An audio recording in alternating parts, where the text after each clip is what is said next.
Alright, well friends, good morning from here at Summersville Lake. We're here at Mountain Lake Campground. In today's episode, we're taking you over to Babcock State Park here shortly. But this is my, I guess, your future brother-in-law. Is that what you are? Yeah. Future brother-in-law Chandler, and he's flying his drone over the lake and stuff, so getting us some good footage. Hopefully soon we're gonna have our own drone for the channel. But in the meantime, we'll use Chandler. Just get a quick scan across the campground. Am I gonna want sunglasses?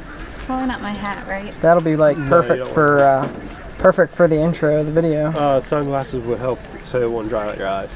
There we are right there. Awesome. Did you get good video of me? I tried to. It started to get a little fuzzy.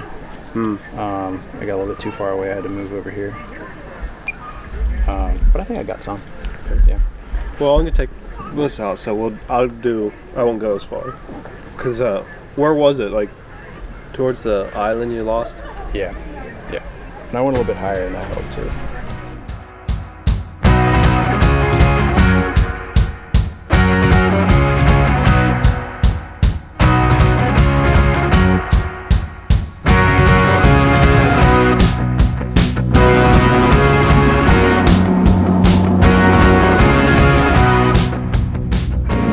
Just in case anyone's wondering, Apple Maps is not all that accurate. No, I trust it less and less every time we try to do anything we try to do at this point. The other day, this wasn't something I filmed or anything because it was just a side thing we were doing. It took me through a Walmart parking lot.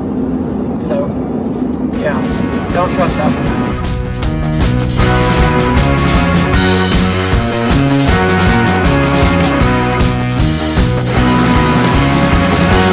Friends, welcome to Babcock State Park here in wild and wonderful West Virginia. I'm not 100% certain what we're doing here yet, but mostly just sightseeing. We gotta find some sort of brochure or map or something. This is a happening spot though. This is the Grist Mill parking area. That's where we found ourselves, where we ended up. It looks like my mom's got a map down there at the gift shop, so hopefully we can figure out what all there is to see here. Everything I've seen online, it looks like a beautiful place and an absolute must-see here in West Virginia. So. And not far from Mountain Lake where we're camping. But there is a campground here though for anyone who might be interested in that. And a very pretty drive down in here to the parking lot. And looks like some old CCC era stuff. So pretty cool. Sorry, I'm trying to get him to. Oh, we're not up.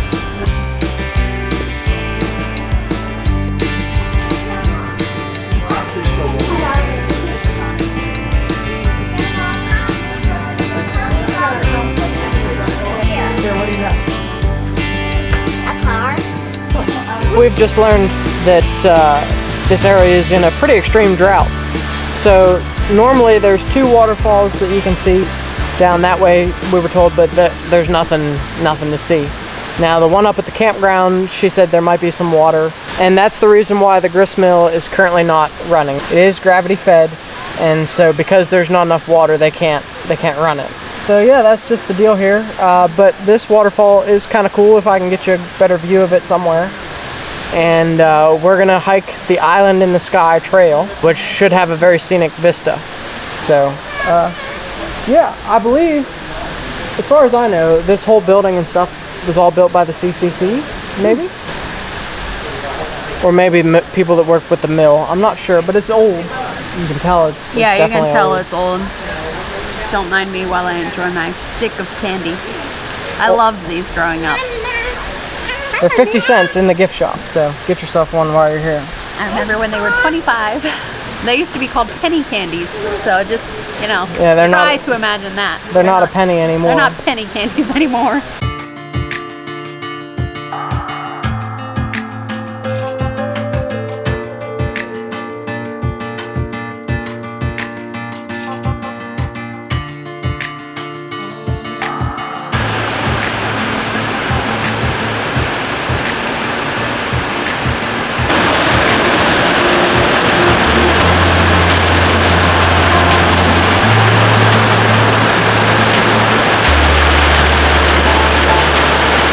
So even though there's not a lot of water flowing, it's still a beautiful spot down here just below the falls.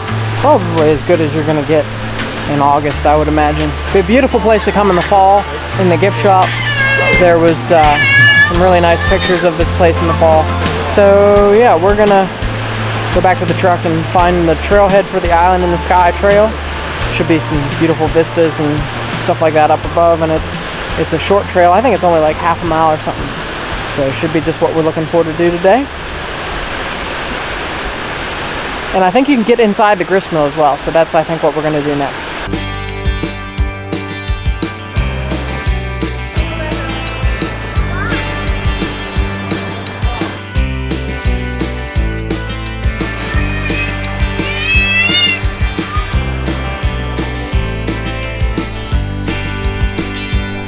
Today. All right. Enjoying your visit here today? Yes. Yeah, that would be great.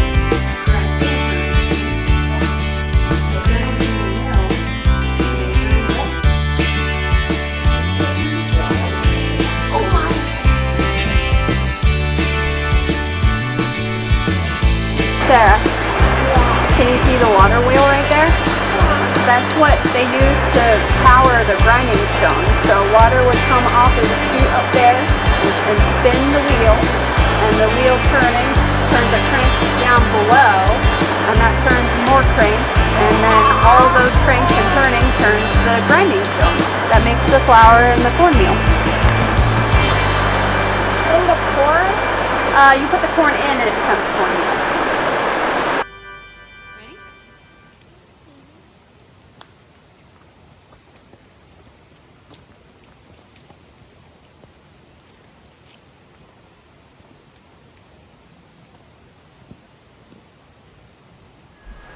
So friends, this would be an excellent place to come when the rhododendrons are in like a full bloom. He said it kind of varies, and this year the rain or lack thereof has really affected it. There actually were a few blooming down the hill, a few stragglers. He said the rain over the last couple days has caused them to flower, but for the most part not much going on in that realm. But I would imagine in June be a pretty place. Look here. Probably can't see it. But right here's a flower. So there are a couple. And it seems like they're white ones here, just like in Pennsylvania. Although in Virginia, they are different colors. So. Alright, but this is, like I said, this is the Island in the Sky Trail. It's a half mile up, half mile back. So it should be easy.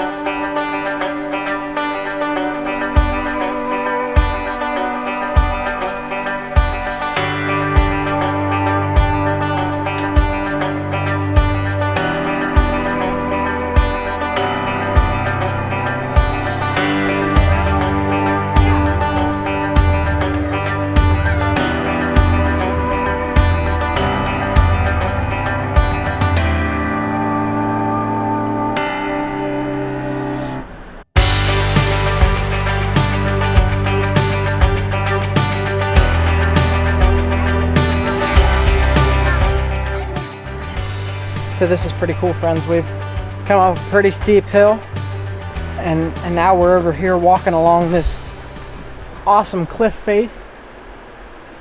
Looks really cool up above me too. Now I don't know if this trail leads us to the top of these rocks, which would be really cool if it did. It does say there's steep cliff faces along this trail, and it should lead to some fantastic overlook supposedly up here. So let's go keep on walking and check it out. It's a very tight trail. The rhododendrons and the azaleas. Be cool to walk here when they're in full bloom, but you'd have to be careful of the bees. I know when we were in Grayson Highlands, there were a lot of bees on the rhododendrons, so you want to be careful of that.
This is a short trail, friends, but there are some challenging sections of it. And don't touch the trees. Rachel keeps touching the trees, and whatever's on the trees is gross.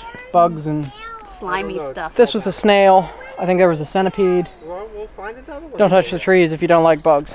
You know, it's a challenge a little bit, but it's kind of fun, and everybody I think can do it. Well, it's not a handicap accessible trail. No, it's not handicap accessible, but it's a fun trail for the able-bodied. I don't know which way we go now, so we're gonna go this way.